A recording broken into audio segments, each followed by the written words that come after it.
मुहर्रम को लेकर के सुरक्षा व्यवस्था को लेकर के आपके द्वारा कुछ निर्देश दिए गए हैं क्या? जनपद जौनपुर में आज शांति समिति की बैठक की गई थी, जिसका मेन पर्पस जो आगामी त्यौहार है, जिसमें मुख्य रूप से मुहर्रम का, अभी आने वाली जगन्नाथ रथ यात्रा का और आगे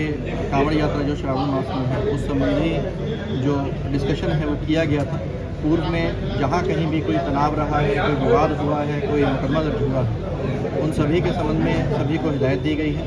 सभी से ये जानकारी करने का प्रयास किया गया कि कहाँ पे किसी तरह की व्यवस्था में कुछ कमी हो, जहाँ पे किए जाने की आवश्यकता हो, कहाँ पे एहतियात रखने की आवश्यकता हो, तो सभी जानकारियाँ लेकर के शेयर किया गया है। और सभी को ये आश्वस्त किया गया है कि पूर्ण रूप से सुरक्षित एटमॉस्फेयर में सभी के साथ समन्वय बैठाते हुए इन सभी जो पर्व हैं, जो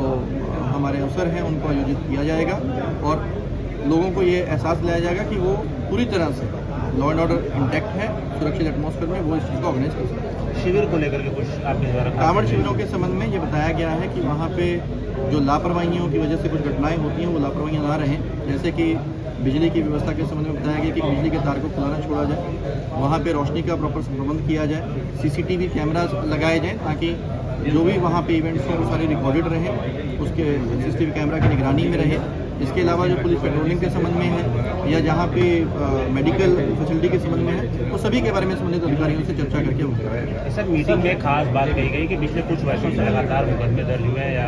स्थिति सामान्य नहीं रही है, उसको लेकर के एक चेन ब्रेकआउट की बात आपने कही, तो उस पर कैसे वर्कआउट करेंगे? देखिए, पिछले जैसा कि जब भी हम कोई पर्व होता है या कोई त्यौहार कोई भी ऐसा इवेंट होता है, तो उसमें हमारे द्वारा पिछले 5 वर्ष